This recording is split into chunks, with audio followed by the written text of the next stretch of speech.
প্রতিবাদ করার অধিকার সবার আছে। আন্দোলন কখনো হিংসাত্মক হয় না।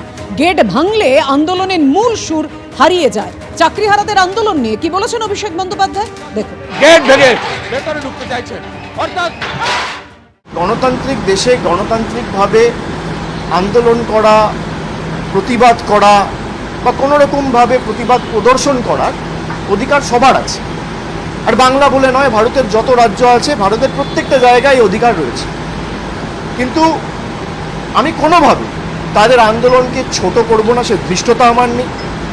আমি কোনোভাবে চাই না এই আন্দোলনকে রাজনৈতিক রঙে রাঙানো হোক। কিন্তু যারা আন্দোলন করছে, আমার তাদের কাছে অনুরোধ থাকবে যে আন্দোলন কখনো হিংসাত্মক হয় না।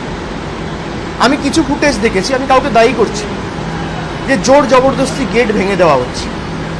আন্দোলন কখনো উগ্র হয় না, আন্দোলন কখনো হিংস্র হয় না। আন্দোলন করার অধিকার সবার আছে, কিন্তু কোনোভাবে আন্দোলন যেন হিংস্র না হয়, আন্দোলন যেন কোনোভাবে বল প্রয়োগ করে কোনো সরকারি সম্পত্তি নষ্ট করে, কিছুভাবে গেট ভেঙে জোর জবরদস্তি বল প্রয়োগ করে, সেটা হলে আন্দোলনের যে সারমর্ম বা যে এসেন্সটা সেটা কোথাও হারিয়ে যায়। এটা আমার দৃঢ় বিশ্বাস। বাকি আন্দোলন যে কেউ করতে পারে, এতে অসুবিধার তো কিছু নেই।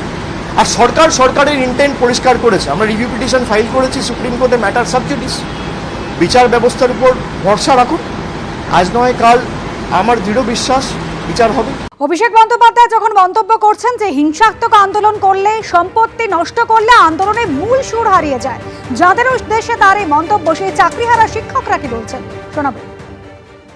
আমরা দাবি জানিয়েছিলাম যে শিক্ষামন্ত্রী এবং মুখ্যমন্ত্রী আমাদের সঙ্গে কথা বলুক, আমাদের রিভিউ পিটিশন সম্পর্কে তারা কি ভাবছেন সেটা নিয়ে আমাদের সঙ্গে কথা বলুক।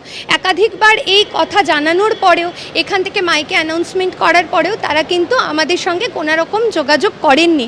সেই জায়গা থেকেই 15 তারিখ আমরা ভেবেছিলাম যে যেহেতু আমাদের শিক্ষা দপ্তর বিকাশ ভবনের মধ্যে রয়েছে, আমরা একেবারে তার দরজার সামনে গিয়ে বসবো।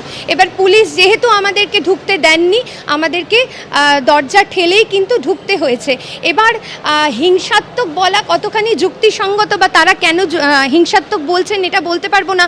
কারণ হচ্ছে এই আন্দোলন করতে গিয়ে মাথা আমাদের ফেটেছে, চোখ আমাদের নষ্ট হয়েছে, পা ভেঙেছে, হাত ভেঙেছে।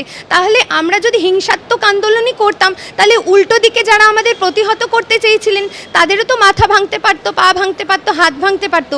তেমন কিন্তু কোনো নজির, আপনারাই ছিলেন সারাক্ষণ সেখানে, কভার করেছেন খবর, তো তেমন কোনো নজির কিন্তু কেউই এখনো পর্যন্ত পাননি।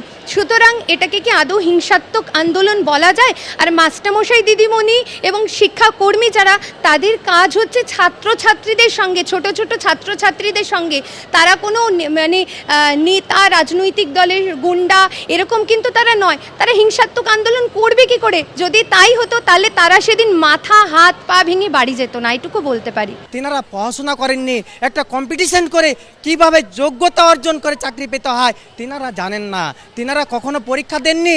আমি একজন 2 ক্লাস থেকে MA পর্যন্ত ক্লাস ফার্স্ট এবং MA গোল্ড মেডালিস্ট। আমি MPhil, net, set, Assam set qualified, MPhil completed.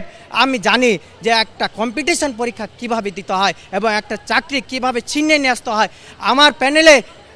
আমাদের প্যানেলে আমার সাবজেক্টে 12টা total seat, all West Bengal. তার মধ্যে 5 জনই সেই সাদা খাতার দুর্নীতি করে সেই চোরগুল নেতা নেত্রীরা চাকরি দিয়েছে। আমি 7 জনের মধ্যে একজন হিসাবে যোগ্যতার পরিচয় দিয়েছি। আবার যোগ্যতার পরিচয় দিতে হবে। আর এই আন্দোলন করতে গেলে হিংসাত্মক আন্দোলন, আমি এর মন্তব্যকে রাজনৈতিক মন্তব্য হিসাবে ধিক্কার জানাই এবং হিংসাত্মক অবশ্যই সে রাজ্য সরকারে পরিচয় করেছেন। কেন আমার কাছে ভিডিও ফুটেজ রয়েছে, একজন টিচারকে 3-4 জন পুলিশ লাঠিচার্জ করছেন এবং এমনকি তুলে ফেলে দিচ্ছেন। যদি সেই অভিষেক ব্যানার্জি যদি সেই ভিডিও দেখতে চান, আমি তাকে দেখতে রাজি রয়েছি এবং তাকে দেখাতে পারবো। এমনকি এই আন্দোলন হিংসাত্মক আন্দোলন নয়, এটা হচ্ছে সুশৃঙ্খল বিপ্লবী আন্দোলন, যেটা নেতানেত্রী, ঘুষখোর এবং রাজনৈতিক নেতানেত্রীদেরকে, কূটনীতি দুর্নীতিবাদদেরকে সুশিক্ষা দিয়ে আমরা সঠিক শিক্ষায় পরিণত করব।